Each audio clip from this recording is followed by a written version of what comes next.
Welcome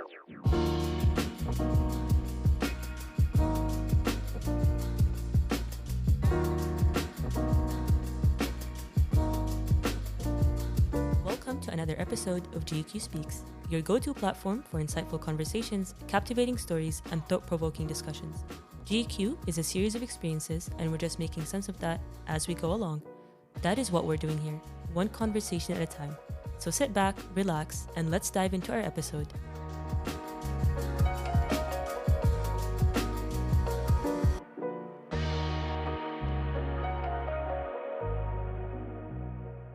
Hello, everyone, and welcome to another episode of GQ Speaks Podcast Club. I am your host, Reina Dakhan. And I'm your co-host, Shahdil Saeed. And today we have a very special guest joining us. Many of you have probably had the pleasure of taking one of her courses. And if not, let me tell you, you're definitely missing out. Yeah, that's right. And in today's episode, we're going to discuss the fascinating topic of creative writing elements in academic writing. This is something close to the hearts of many of us, especially those of us who have struggled to find our academic voice. Absolutely. And I remember when I first started at Georgetown, I faced criticism that my writing style was not academic enough. It was a real struggle until I found a way to merge my creative voice with the demands of academic writing.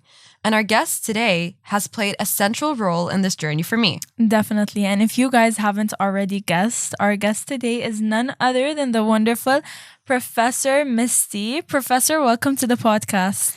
Thank you so much. And thank you for that generous introduction. Although I'm not going to take credit for your creativity. You brought that with you to the university. It is such a pleasure to have you here, Professor. And for our listeners who are not familiar with Professor Mysti, let me tell you a bit more about her. Long before she was introduced to the term creativity, she grew up in a family who used their hands and hearts and minds to make things. Whether these activities included growing vegetables and grains, baking angel food cakes, writing and performing spiritual songs, building addition to homes, photographing sunsets, or penning homesick letters and rhyming poems. Everyone in their family of 9 made something. And the things they made in response to an inner creative impulse gave meaning and purpose to their lives, and sometimes even provided a way to earn a living. While the creativity required in brainstorming ideas and writing down her thoughts has generally come as naturally to Professor Mysti as breathing, it wasn't until grad school, when members of her cohort repeatedly labeled her as very creative, that she began claiming this as a part of her identity. It's very amazing how these experiences laid the foundation for your creative journey. Okay, so now let's move on to your academic activities. When did you first become aware of your own creativity in an academic context? Can we go back to primary school? Does that Yeah, count? yeah. Definitely. Yeah. So just, my father appreciated poetry. He didn't write any poetry, but he would recite it and memorize it. And I would write a little bit and share it with the family, and I got, lots of kudos for that. So I kept doing that. But he kind of taught me that by the way he recited poems, listening for that rhythmic quality in lines. And so whenever I felt like I had the freedom, sometimes teachers wouldn't say, sometimes they would when you're young, write a poem. So I was like, oh, that's great. I can always do that. But then as I got older, and you get assignments, I would kind of expand the assignment to include something creative. Instead of asking for permission, it's like I didn't care about the grade even back then, because I knew I was making something and I was proud of it. And it didn't matter if the teacher liked it, because guess what? My mom and dad would. Absolutely. I completely understand where you're coming from. Now, it's clear that your background is rich with experiences that have shaped your perspective on creativity and academic writing. So let's delve deeper into the topic at hand. In your opinion, what role does creativity play in academic writing, and how can students effectively integrate creative elements into their scholarly work? Okay, well, that's a $1 million question there. Okay, I think we already do that with brainstorming. And just the way we make connections when our brain hops from thing to thing, and then it's almost like threads, and we're going to weave it together. So I think we already do it, but we don't call it creativity. We call it research, or we call it remembering, or something like that. But I'm advocating for something even more, and that is, okay, we have this research and these texts we've read, but there's your own lived experience also. And especially, and I don't want to be the first to bring up the age of AI, right? But especially in the age of AI, we're saying, you know what? AI could do that. AI could do that. AI could do that. But you know what AI can't do? Connect it to your lived experience. Yeah. Right. Yet. Yet. And so I really like this.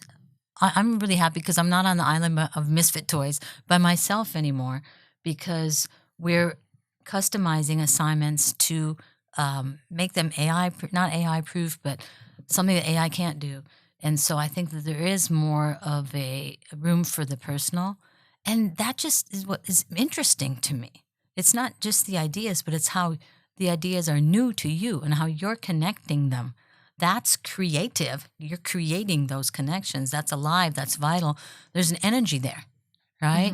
And, if you plug a prompt into AI and it comes out, you might get an A on that paper or B or whatever, right? But it's not going to make that memorable, lasting difference in your life. You're not going to be proud of it. You're not going to go, oh, remember that paper I got an A on, and I put this prompt. Oh, I did such a good job at engineering this prompt. It doesn't mean anything. Yeah. So if we're going for meaning and meaning making, maybe making things helps us make meaning. Right. Right. For sure. I totally agree with you. And how do you approach teaching creative writing in academic settings, like especially considering the need for students to adhere to certain academic conventions and standards? Yeah, that's, I'm to be perfectly honest, I struggle with that a little bit, right? Because I want to also, as a first-year writing teacher, I want you to succeed in your other courses at Georgetown. And every course and professor and assignment has a different rhetorical situation or context that you've got to figure out. So you might go, well, can I use I in my paper? And you go, well, ask your professor. Who's the audience you're writing for? But if you look in my discipline, people have been using I in composition, but also in history and in feminist studies. People have been using I for a while, owning their positionality and then trying to account for their biases rather than feigning objectivity. Right? So your own lived experiences get to be included in that, because that is the lens with which you are filtering all your world, but all the research that's going through. So I feel like I didn't really answer that. So I don't know if it's answerable. So like I'm of two minds then, right? Or two. I'm serving two masters. Let me put it that way. I want you to succeed, so I want you to understand the genre expectations. But I also think that writing is so much richer when you get to bring I into the paper. And so I like to push against what's expected in some of these genres, because somebody was the first person to use I in the field of composition or history or feminism, right? Right. So maybe you're the first to use it in theology or whatever, right? So I think those fields, wow, that's a really controversial thing. Don't know if I want to go on record saying those fields need to change. But in critical studies, so critical pedagogy, critical anthropology, critical ethnography, we try to own our own positionality. Right. So what are common misconceptions about creativity in academic writing, and how do you address or dispel them in your teaching? Okay. Well, I'm thinking about students instead of teachers. So you might have to ask this question again. But let me answer it a little bit about students, because I have students, particularly in my previous job down the street, working with engineering students who would say, I'm not creative. And I'm like, because I think we're all creative. And so where did we learn, who put that label on you that you're not creative? And I think also if we give students models and here, march like this, write like this, or templates, just fill in the blanks, that we're doing them a disservice, because we're just teaching obeisance rather than creativity. And maybe that works a lot for engineers, but not the innovative ones, right? You can't have innovation without creativity, Yeah. Yeah, right? for sure. So I feel like, and at Georgetown too, I've got to help students waken up to that part of them that is creative. And here's the other thing. You can't be creative without taking a risk.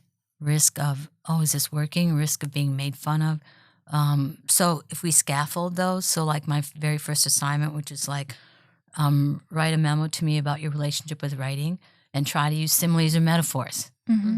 Those are creative, right? At first we might use cliches. There's a cliche that in the introduction, it's as natural to me as breathing. That's a cliche. We're not going to remember that.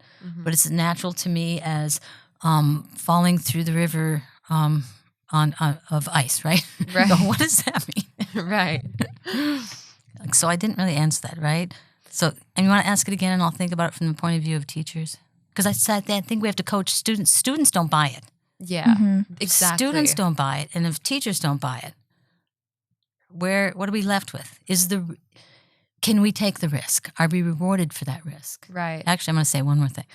And probably you both remember this. I have students make an XY graph of the creativity you've done in your life. Let's have that be on the X plane. Okay. Think of the risks you've taken in the projects you've done in high school or first year of uni, how creative they were, and then the y-axis is GPA, or the grades you got for that. Were you rewarded for taking the risk of making a project really creative? And if you were, the opposite of rewarded, if you were, smacked for that, then you're going to be less likely to take risks.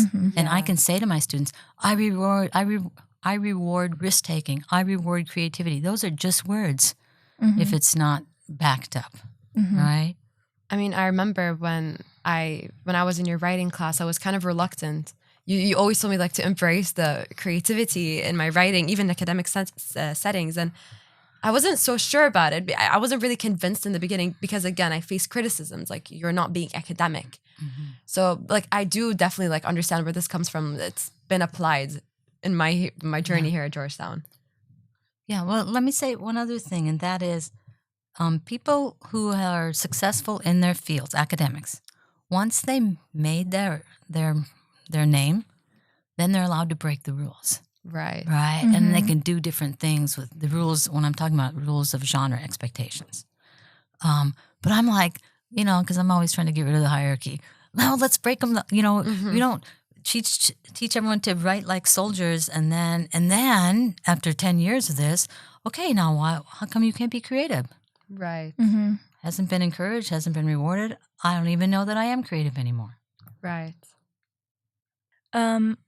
Also, on the other hand, are there any potential drawbacks or challenges associated with incorporating creative elements into academic writing? And how can students who are listening to this navigate these challenges? Yeah, I think it goes back to analyzing rhetorical situation, right? And of course there are. So it's like, who's my audience? What's my purpose? If you remember in art class, it's what's the genre? What are the expectations? What am I appealing to logos, pathos, ethos? What am I trying to accomplish? But yeah, it could absolutely backfire. Like you could even use too much appealing to someone's emotions, and then your audience might feel manipulated, and you've lost credibility, and they're not going to listen to any argument you make, right? So yeah, I feel like there's lots of. That's why I also think that we have to have chances and write in drafts. So what I was going to say is, remember in your class that I would go, this works. This is working. And that was my highest compliment. And that this piece works. That means your understanding and your approach to audience purpose, like you've got it all lined up, like the planets or something. You've got it all lined up and it's working. And it's rare. It's rare for a piece of an assignment in the academy, for a piece of writing to really be working, because often we're just writing for the teacher's approval or the grade or the pat on the back or whatever. So now, on a more positive note, can you share any memorable experiences or success stories from your teaching career where you've seen students effectively utilize creative writing techniques in their academic work? It could be about us. Yes. Okay. I'm kidding. No pressure. Yeah, well, I think one of the things that happens when students do bring themselves into the writing, and then they see how excited I get, right? Then they're encouraged to do that more, and then it becomes it raises their confidence. But my hope is that then they start to share it with other people, and people are like, "Oh yeah, that's powerful. That has an impact." Because that's what we all want. We want power in our writing. We want our writing to achieve whatever goals we want. So we want all the tools, all the colors of the rainbow available to us, right? And creativity is that. Sometimes I will talk about my own examples, like when I wrote a literacy narrative, and I began with a poem. Nobody said you can begin with a poem, but that felt authentic to me in the moment because of what I was going through. I was bringing my lived experience into the assignment because we still have lives, and our lives go on, and we've got family members who might be in the hospital or whatever, and we're told, like, no, we got to separate that. Right? But that's where my consciousness is. How am I supposed to separate that out? You want me to separate that? How about if I bring that in? Because the poem becomes about, or the whole piece becomes about my mother, who taught me how to read and write. Right. So there is a connection. Right? Yeah, absolutely agreed. And I think, our time for this podcast has elapsed. That's all the questions we have for today. Thank you so much for sharing your invaluable insights with us. But before we sign off, do you have any thoughts or words of wisdoms for our listeners who are especially struggling to find their voice in academic writing? Well, my first inclination was to find a teacher who will, and not just me, okay, find a teacher who values this and will invite that into the classroom, right? So there's that. So that's one thing. Find a way to fuse it and support for fusing it. And the other thing is okay, maybe you've got to be, bifurcated, where you have to write like a soldier to succeed in a class, but then you can write your song lyrics or your poetry or your fiction and share it with whoever you want to share with. That's the opposite of answering your question. Because how do you fuse it? You can't always. Right. Yeah, you've got to. Who has the power to grade you? Who has the power to help you get to your next step? They may not want that, but you can try, especially if you get more than one draft, right? Definitely. So you can surprise them with your creativity in the first draft. Yeah. I think honestly, a big part of it is also risk. I mean, you just have to do it. I remember I had this one assignment from a very strict professor, and I was like, you know what? I don't care. It was the same semester where I had your writing class, and I was just motivated. I was like, you know what? I'm going to do it. And I used a lot of imagery in a very political, academic paper. I used a lot of imagery, I almost narrated some things like a story, and it still worked. So take the risk, I guess. Yes. Also, another thing about creative writing coming from students who took a creative writing class, I felt like it was something that was fresh to us. It's nice to have a fresh class. Like personally, for me, when I was taking your class, I would always go to these strict professors with strict essays that were about research, and then going to your class felt like weight off my shoulder. I can finally just write whatever I want, be creative, no judgment, and I'll still get a good mark. So yeah, well, remember in our class that I believe that you learn to write by revising. So you've got to come up with this thing, and then it's like a clay vase, right? You might have to get back to the pottery wheel and whatever they do in there. Rethrow, that's it. Rethrow the vase. But so then you're revising because you have the pressure is off you because you have many chances to go, what do I want this to be? And whom do I want to persuade? And how do I want them to feel when they're finished reading this? Okay, thank you so much once again, Professor Mysti, for joining us and shedding light on this very important topic. And to our listeners, thank you for listening. We hope you found this discussion as informative as we did. Be sure to stay tuned for more conversations on GEQ Speaks Podcast Club. And until next time, take care and keep writing.